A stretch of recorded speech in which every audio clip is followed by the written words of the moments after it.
Hello guys, welcome back. So I reached level 50 a few days ago and spent a good chunk of my time trying to figure out what I needed to do and what I was actually able to do. I'm going to do a useful information guide here to help you guys out for when you hit level 50 so you don't have to spend so much time researching like I did. In this video we are going to go over ability stone cutting, chaos dungeons, deck building, the tower, gear honing, and trade skills. Alright, let's hop right into it. First up will be ability stone cutting. You can find the ability stone cutter on the southeast side of Vern Castle as shown on the map here. You will be greeted by 2 ability improvements and 1 reduced ability. Basically, you want to pick an improvement that means the most to you and focus on that one. As you cut your stone successfully, your success rate will decrease. If you fail a cut, the success rate will increase. Ultimately, what we are trying to do is to get all of our fails on the reduced ability and all of our successes on our primary improvement that we want to focus on. There's a bit of RNG to this, however, my rule of thumb is when the success rate is above 55%, I will generally make a cut on my primary ability improvement. Finally, you can see down in the bottom corner of the window, you will get extra buffs for successfully cutting your stone a number of times. Next, we're going to talk about Chaos Dungeons. Chaos Dungeons is something that you will run twice a day for maximum benefits. Running it any more than twice a day will drastically reduce the loot you are able to obtain from the dungeon. This dungeon mainly gives you materials you need to hone your gear. Some of the loot is bound to your account, while others is tradable. I've made a fair bit of gold from selling the tradable loot, however, it has slowed down my honing progress ever so slightly, so that decision is one you're going to have to make for yourself. Inside the Chaos Dungeon, you will have a meter in the top left hand corner that you will be trying to fill. Once that meter gets filled up, the dungeon is over. There are 3 different floors to the dungeon. As you progress through them, the bar will fill up faster.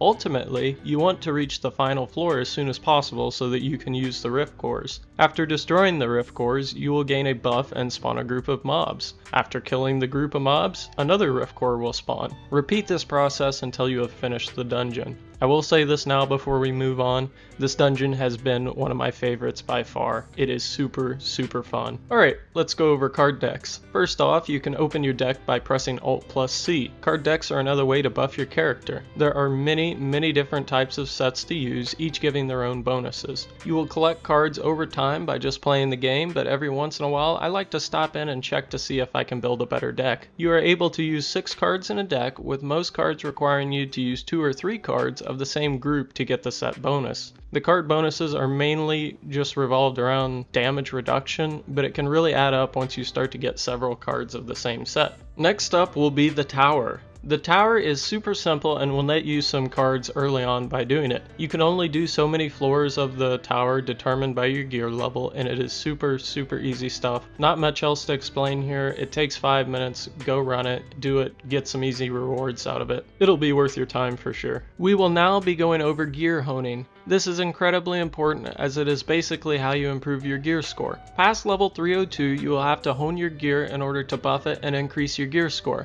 The first thing you need to do is to acquire a level 302 gear set. You can do this 2 different ways. The first way is to run Chaos Dungeons. It rewards a level 302 gear set, however this may take a day or 2 since you're pretty much capped out at 2 a day. Another way to do it is to travel to the main storyline continent Sushire and complete all of the main quests there.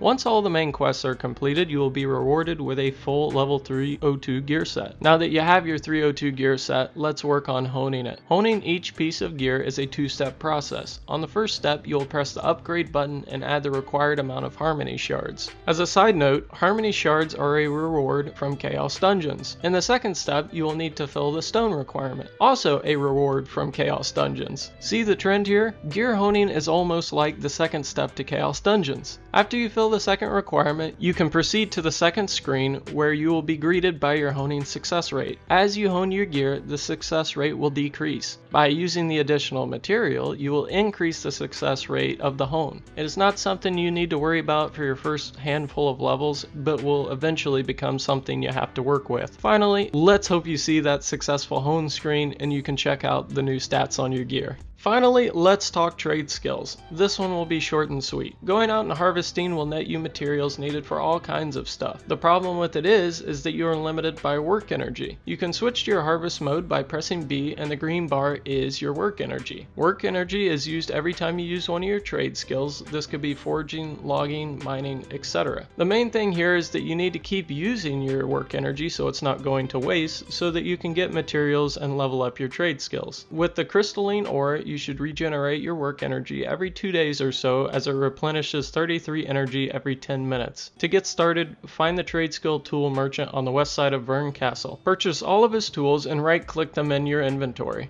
You are now ready to go out and start harvesting. We have finally reached the end. I really do hope this guide helps you progress along. If you have any other questions, feel free to hop in my Discord and ask them there. I will leave a link in the description below. If I missed anything, please leave a comment below and help your fellow gamers out. This video took a huge amount of work, so if it helped you out, please give it a thumbs up and consider subscribing. I release a lot of Lost Ark content regularly, whether that be guides or just cool experiences I've had along the way. Thank you for watching. It was a pleasure. I'll catch you next time.